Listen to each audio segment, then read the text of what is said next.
Sand ఉంది, ఇందులో titanium ఇవన్నీ కూడా వచ్చేందుకు అవకాశాలు ఉన్నాయి. ఇలాంటివన్నీ కూడా మీరు చూస్తే వేరియస్ రిసోర్సెస్, ఎక్కడా లేనటువంటి రిసోర్సెస్ మన రాష్ట్రంలో మ్యాంగనీస్ కానీ ఇలాంటివి చాలా ఉన్నాయి. రెండోది వాటర్ రిసోర్సెస్ ఉన్నాయి. వాటర్ రిసోర్సెస్ ఈరోజు ఒక్క గోదావరి 3000 టీఎంసీ ఆవరేజ్లో 20 సంవత్సరాల నుంచి సముద్రంలో పోతా ఉంది. ఈరోజు పోలవరం పెట్టుకుంటున్నాం.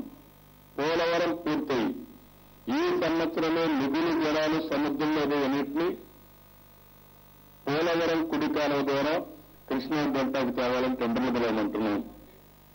అది కానీ తీసుకొస్తే ఒక 60-70 టీఎంసీ కృష్ణా డెల్టాకి ఇస్తే ఇక్కడ నీళ్లు సేవ్ అయితే కరువు ప్రాంతంలో ఉంటే రాయలసీమ ఒక నీళ్లు ఇవ్వగలిగితే కనీసం డ్రిప్ ఇరిగేషన్, స్ప్రింక్లర్ ఇరిగేషన్ ఉపయోగించుకోగలిగితే దీనివల్ల కరువును పూర్తిగా నివారించే పరిస్థితి వస్తుంది. కరువు నివారించగలిగితే 100% మనకు చాలా ఇంపాక్ట్ వస్తుంది. సముద్ర తీరం ఎవరికీ లేని సముద్ర తీరం మనకుంది. ఈరోజు సౌత్ ఈస్ట్ ఏషియా మన సైడ్ ఉంది. మొత్తం Malaysia, Singapore, Japan, south Korea, Taiwan, లేకపోతే షెంజన్, బీజింగ్ అన్ని కూడా ఈ పక్కనే వస్తాయి. షంఘాయ్ ఇవన్నీ పక్కన వస్తాయని అన్ని కూడా ఈ పక్కనే వస్తాయి. అంటే ఇవన్నీ కూడా ఉపయోగించుకుంటే గేట్ వే ఆఫ్ ఇండియాగా తయారు చేసుకోవచ్చు. మన పోర్టుల్ని లాజిస్టిక్స్ హబ్గా తయారు చేయొచ్చు. ఇండస్ట్రియలైజేషన్ పెద్ద ఎత్తున పోయే అవకాశం ఉంది. ఇవన్నీ కూడా చేయాలంటే ప్రతి ఒక్కరి భాగస్వామ్యం అవసరం. అందరూ కూడా వినూత్నంగా ఆలోచించాలి.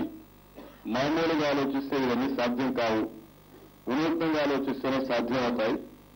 నేను అందుకనే మొత్తం ఈ పేపర్లో క్లియర్గా మీరు చూస్తే smart governance, economic development, social development, environment development, human development పెట్టి ఒక దగ్గర ఒక 90 పాయింట్లు దగ్గర ఇచ్చాం. వీటన్నింటి పైన ఏమేం చేయాలను, ఏమేం చేయొచ్చును అవన్నీ కూడా వీళ్ళకి ఒక ఐడియా ఇచ్చాం. దీనిపైన 83 పాయింట్లు ఇచ్చాం. ఈ 83 పాయింట్ల పైన ఇంకా ఏదైనా ఉంటే వాళ్ళు మార్పులు చేర్పులు చేయొచ్చు. గ్రామ పరిస్థితులను బట్టి ప్రాధాన్యత మార్చుకోవచ్చు. అల్టిమేట్ గా ఇంటెన్షన్ ఇస్ వెరీ క్లియర్. ప్రతి ఒక్క గ్రామాన్ని ఒక స్మార్ట్ గ్రామంగా తయారు చేయడం మెయిన్ ఇంటెన్షన్. దానికోసం ముందుకు పోతున్నాం. ఇక్కడ కూడా నేను పాలసీలో మీరు చూస్తే ప్రోగ్రెస్ ఎట్లా మానిటర్ చేయాలో సెల్ఫ్ ఎవాల్యుయేషన్ పెట్టాం, లర్నింగ్ సిస్టమ్ పెట్టాం. అదే మరి 5 ఎలిమెంట్స్ ఈ ప్రోగ్రామ్ లో progress, against work plans, key results, inputs, process, level of awareness to quality, performance, achievement of outcomes and impact, participation, level of participation of people, partners, stakeholders, ఇవన్నీ, persistence, level of sustainability of these benefits. దీనికి smart కూడా మీరు చూస్తే specific, simple, relevant to the location, intervention, people, measurable, easy measurable, observable by the community, appropriate to the local culture, programme, resource, reliable, valid information, time-bound, timely for decision making and policy guidelines. Like this ప్రతి ఎక్కడికక్కడ ఏ విధంగా monitoring చేయాలనో ఇవన్నీ కూడా guidelines ఇచ్చాం. ఇది మేము UNICEF తో కూర్చున్నాం, మా ప్లానింగ్ డిపార్ట్మెంట్ కూర్చున్నారు. ఒక డ్రాఫ్ట్ మాన్యువల్ తయారు చేశాం.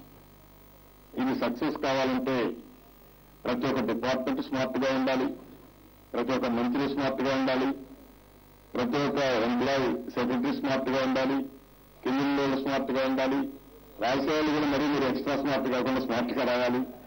ఇప్పుడు మనం రాజధానిలో చూస్తున్న ఎక్స్ట్రా స్మార్ట్ అయ్యారు ఒకరిద్దరు డెవలప్మెంట్ కోసం. ఇలాంటివి ఉన్నారు, దాన్ని కూడా మనం కంట్రోల్ చేయాలి. అల్టిమేట్ గా పీపుల్ షుడ్ బికమ్ స్మార్ట్. ఎవరైతే తప్పుడు పనులు చేసి మోసం చేయాలనుకుంటారో వాళ్ళ పట్ల కూడా చాలా స్మార్ట్ గా నన్ను వివరించారు ఎలక్షన్ లో. అందుకని కాంగ్రెస్ అడ్రస్ లేకుండా బహిరంగ పార్టీ కూడా ఎక్కడ పెట్టాలో అక్కడ పెట్టే పరిస్థితికి వచ్చారు. కాబట్టి ఇవన్నీ కూడా మనకు ఇబ్బందులు ఉన్నాయి, అవకాశాలు ఉన్నాయి. ఏమీ రాజధాని లేదు, బాధ. రాజధాని కట్టుకోవడం ఒక అవకాశం. వరల్డ్ క్లాస్ రోజు విజయవాడకు వస్తే ఎంత జుబ్లియంట్ గా ఉన్నారంటే పిల్లలందరినీ చూస్తే మాకందరికీ ఉద్యోగాలు వస్తాయని బ్రహ్మాండంగా జుబిలెంట్గా తయారయ్యారు. కాన్ఫిడెన్స్ లెవెల్ పెరిగిపోయింది. Is good thing. ఇట్లా మొత్తం కూడా అనలైజ్ చేస్తున్నాం.